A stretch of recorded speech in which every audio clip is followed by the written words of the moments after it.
Hello and welcome to An Album a Day, day 146, going through my vinyl collection, an album-ish at a time. Really excited to bring you today's copy. We've got a 1987 album. This is a 2018 re-release on Blackened Records, if that doesn't give it away, because I don't know that they've signed any other bands besides themselves.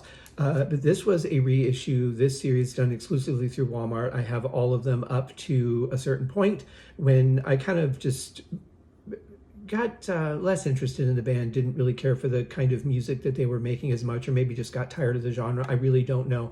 But this incredibly overpriced compared to the band's price of their album was worth it as far as I'm concerned. I was very excited to have it in my collection. I had the original, and I want to say I had a picture disc of it. I'm pretty sure that I did. I could be completely off my gourd, but I'm pretty sure that I did. Anyway, we're talking about Metallica Garage Days revisited. Great pick of the band. We introduced Jason Newsted. He is the newest member of the band, replacing Cliff Burton. This is the first recording that they released with him on, at least as far as I'm aware. Very tumultuous time in the band, trying to deal with Cliff's loss, and certainly things suffer for that. But the music on this, all covers, but incredibly well done. The best part of this to me is that I have it on orange vinyl.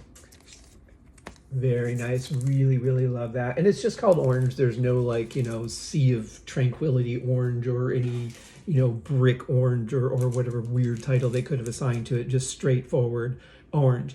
Now, I mentioned the pricing on this. Originally, the band priced this album at $5.95. I think the cassette was $3.95 or something. And they said, don't pay more than this. And that's what the record companies priced it at. The price is right on there. And of course, I paid like, what was it? $21.90 for this.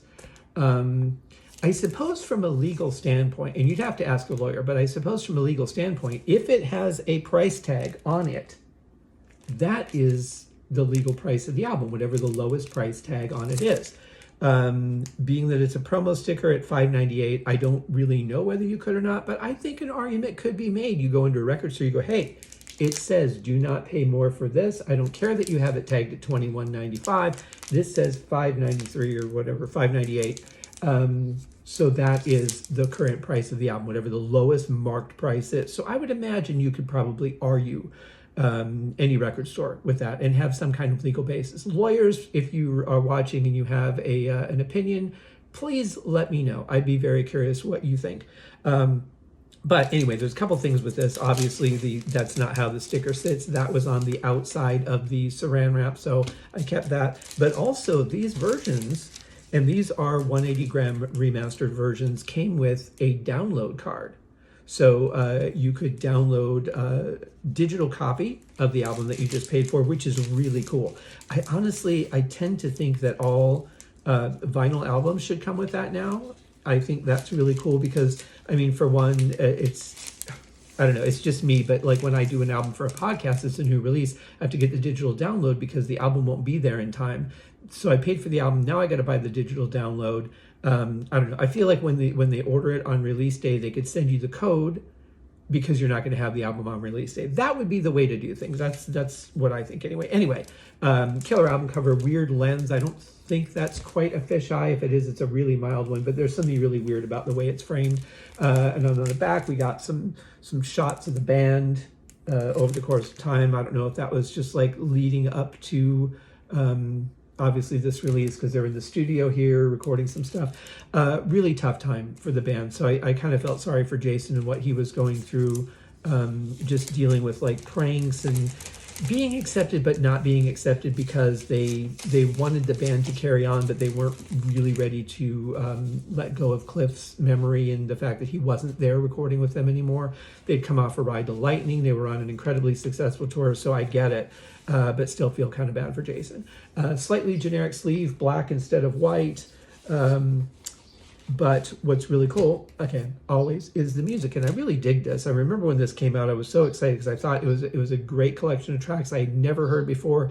And this is a very important album to me, which we'll get to in a second. The opening track, Helpless. Killer opening. Great way to start off a hard rock album or heavy metal or whatever you want to call it. Then we go to the Small Hours, which is, I guess, the closest you would get to a ballad on this EP. It's a little more subdued and relaxed. Got great heavy sound to it, though. I love Lars's drum sound on this, I have to say. Then we go into The Wait, which was by Killing Joke. I went back and got the original version of that song.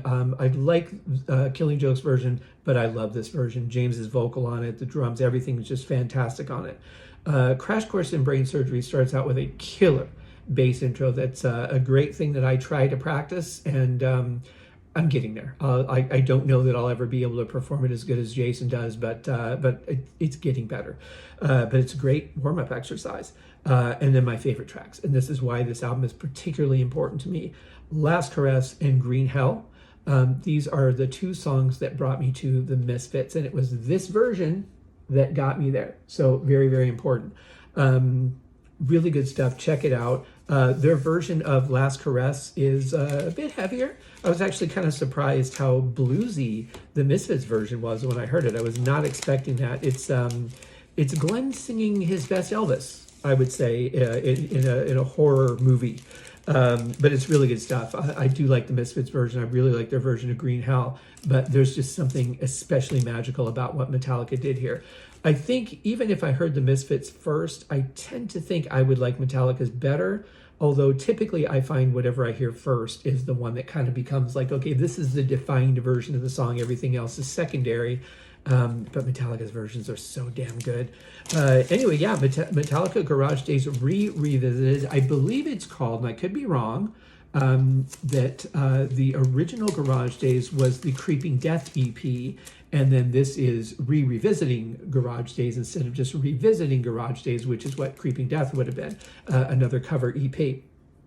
Great stuff on there too, by the way. Check that one out. I know I had a picture disc of that one.